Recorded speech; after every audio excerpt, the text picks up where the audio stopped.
요즘에 큐티 리더 세미나가 월요일부터 수요일까지 이렇게 영상이 제작되어서 나가고 있습니다.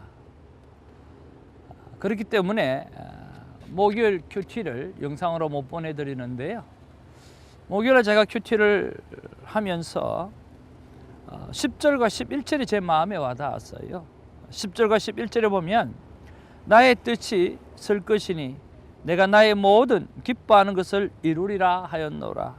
또 11절에 보면 내가 말하였은즉 반드시 이룰 것이요 계획하였은즉 반드시 시행하리라. 하나님께서 하나님의 모든 기뻐하시는 것을 이루겠다라고 말씀하시고 또 반드시 이룰 것이고 또 계획한 것을 반드시 시행하겠다라고 하는 그 말씀을 주시면서 제가 이런 생각을 해보았습니다. 정말 하나님께서 이루기를 원하시고 정말 하나님께서 행하시기를 원하시는 그 일이 오늘 이 사회를 통해서 말씀되어진다고 하면 오늘 이 시대에 또 저에게 하실 말씀이 없는가라고 하는 그런 질문을 올려드렸어요.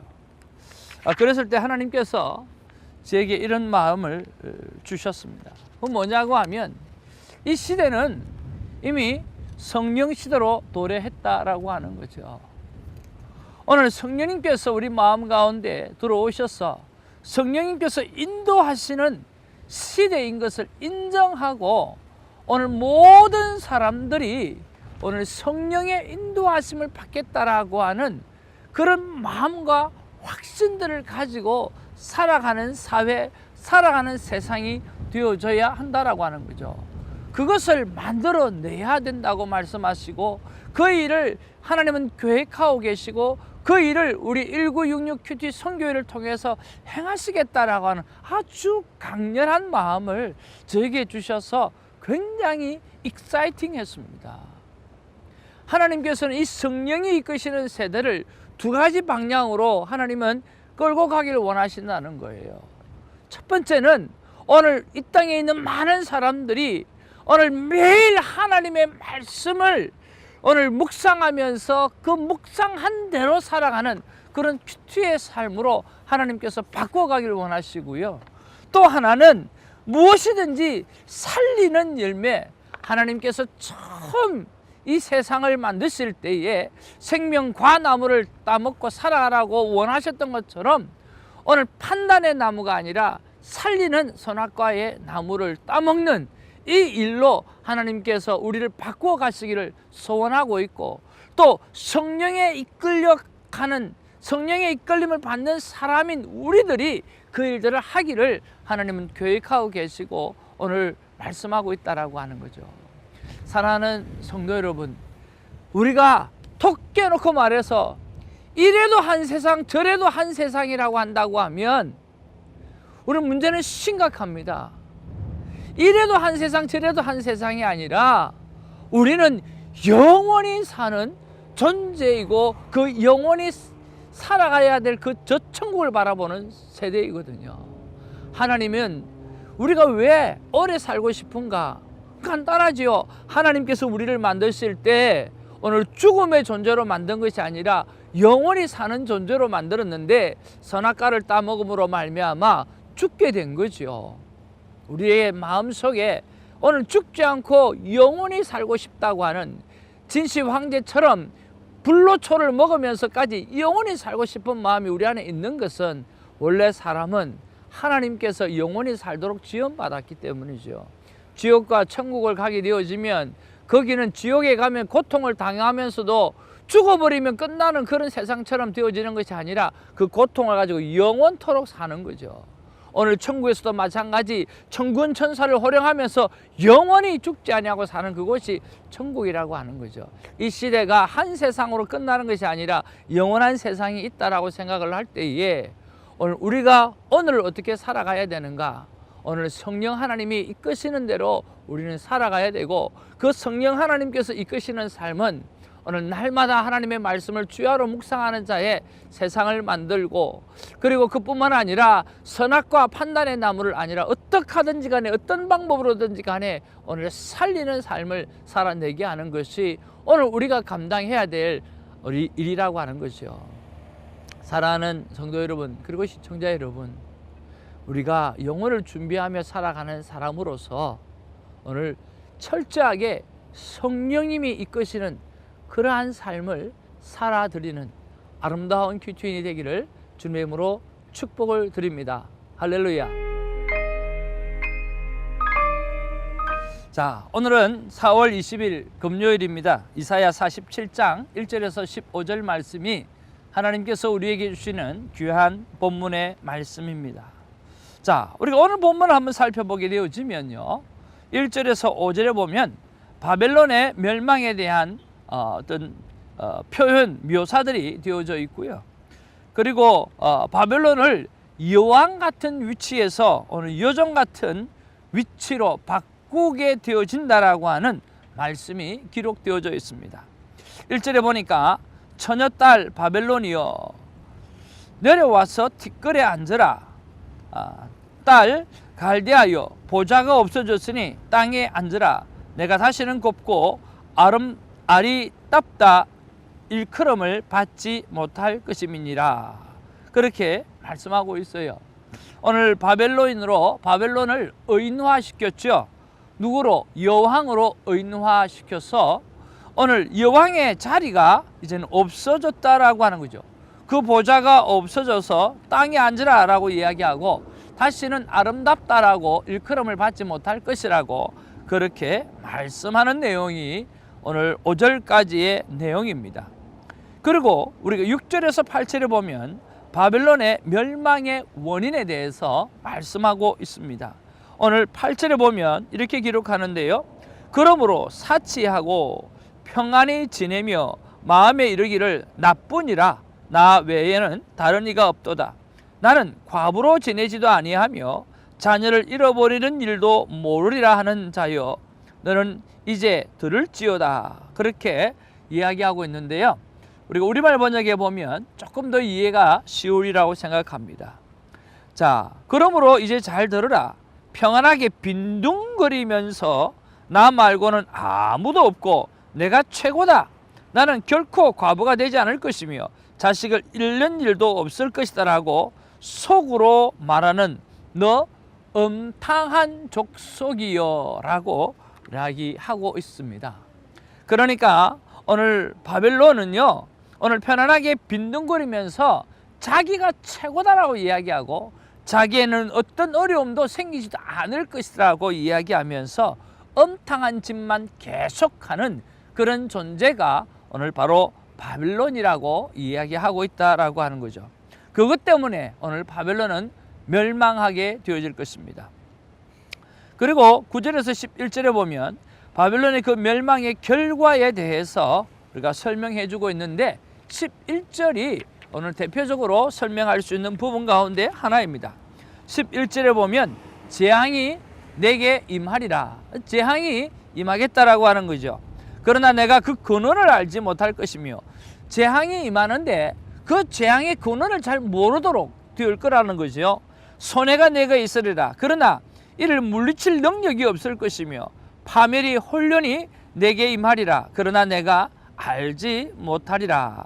오늘 재앙이 임해도 근원을 알지 못하게 되어질 것이고 손해가 나도 물리칠 능력이 없게 되어질 것이고 파멸이 혼련이 와도 알지 못하는 그러한 일을 만나게 되어질 거라고 하는 거죠. 그리고 12절에 보면 이제 너는 젊어서부터 힘쓰던 주문과 많은 주수를 가지고 맞서보라. 혹시 유익을 얻을 수 있는지, 혹시 놀라게 할 수 있는지 라고 하는 말씀까지 하고 있습니다. 그러니까 9절에서 11절에는요 바벨론의 멸망의 결과에 대해서 이야기하고 있고요.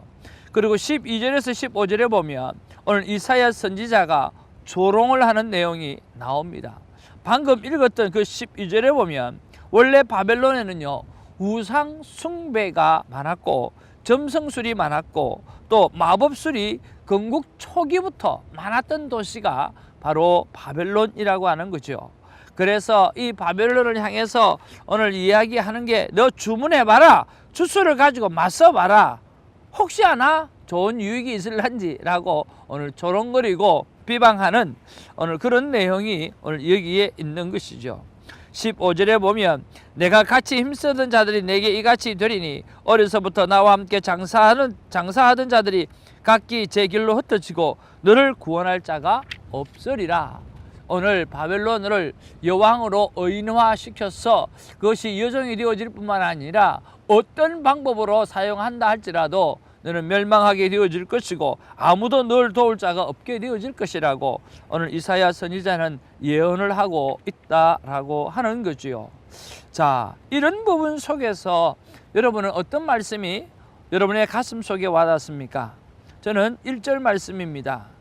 자, 1절 말씀에 다시 한번 보면 처녀딸 바벨론이여 내려와서 뒷거리에 앉으라. 딸 갈대하여 보좌가 없어졌으니 땅에 앉으라. 내가 다시는 곱고 아름답되를 걸음을 받지 못할 것임이니라. 이 1절을 보면서 영원한 것은 없다라고 하는 생각을 해보는 거죠. 참으로 안타까운 것은 오늘 우리가 지난 과거를 바라보게 되어질 때에 로마라든지 아수르라든지 바벨론이라든지 오늘 세상을 정말 정복하고 오늘 세상에 무너지지 않을 것 같은 그 모든 권자들이 지금 하나씩 다 무너져 가고 있고 우리 세대에 소련이라고 하는 그 큰 나라가 어떻게 무너졌을까 여러분 생각이나 했겠습니까? 그렇죠. 그런 거 보면 또 우리 한국도 마찬가지예요. 오늘 이 대통령이라는 권자를 돌아가면서 가지면서 오늘 서로 힘쓰고 애쓰고 하는 그런 모습들, 서로 흩뜨는 그러한 모습들을 바라보면서 영원히 갈 것이 아닌데 왜 그럴까라고 하는 생각을 하게 되어지는 것입니다. 그런 면에서 오늘 인간은 늘 하나님 앞에 겸손해야 될 것이며 늘 하나님 앞에 판단의 자리에 서지 아니하고 겸손의 자리에 서서 낮은 자리에 서서 여호와 하나님이 이끄시는 것 앞에 순종하며 살아가야 될진데 하나님을 두려워하지 못하고 살아가는 우리 인간들의 모습을 바라보고 또 인간들의 권자에 앉아있는 사람들의 모습을 바라보면서 교만의 극치가 끝이 없다라고 하는 그런 생각을 가지지 않을래야 않을 수가 없습니다. 그런 면에서 오늘 적용을 해야 될 부분들이 정말 겸손하지 못한 말과 행동이 나는 없는가라고 하는 거죠. 하나님 앞에서 목사로서 또 지도자로서 겸손해야 될 것이고 오늘 말이나 행동에 있어서 모든 부분에 있어서 본이 되어져야 될 텐데 그런 면에서 내가 잘못하는 것이 없는지 그것을 돌아보는 날로 오늘을 한번 잡아 보았습니다. 바빌론의 그 영화가 오늘 이사야 선지자에 의하면 곧 멸망하게 되어질 것이라고 이야기하고 있습니다.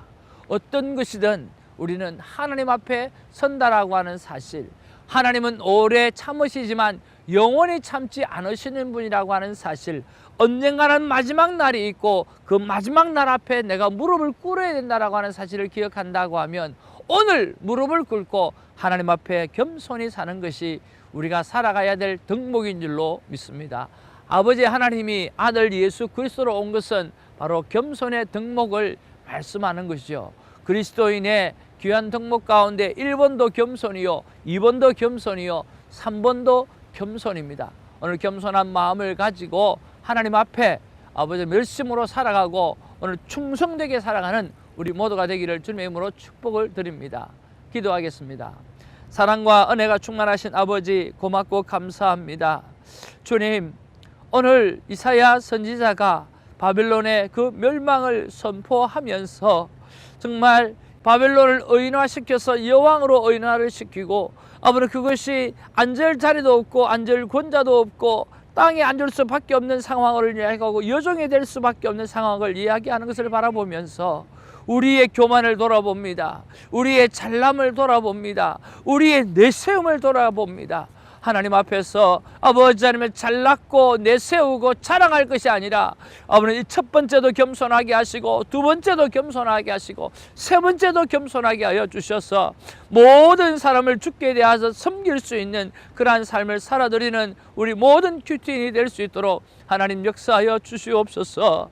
하늘 보좌를 버려두시고 오늘 아들 예수 그리스도를 이 땅에 보내주셨던 그 겸손의 왕, 그 겸손의 왕을 따라갈 수 있는 우리 모두가 될 수 있도록 도와주시되, 그 겸손의 왕은 주님 앞에, 하나님 앞에서 진리 안에서는 단 한 발자국도 물러서지 아니하는 강인한 자였고, 그러나 그 외의 모든 부분들에 있어서는 덮어주는 귀한 사랑의 아버지 하나님의 귀한 분이었습니다. 그런 것처럼 우리가 진리 안에서는 한 발자국도 물러서지 아니하고, 그러나 용서나 겸손의 문제에 있어서는 십자가를 질 수 있는 그러한 그리스도인이 될 수 있도록 우리를 붙잡아 주시옵소서.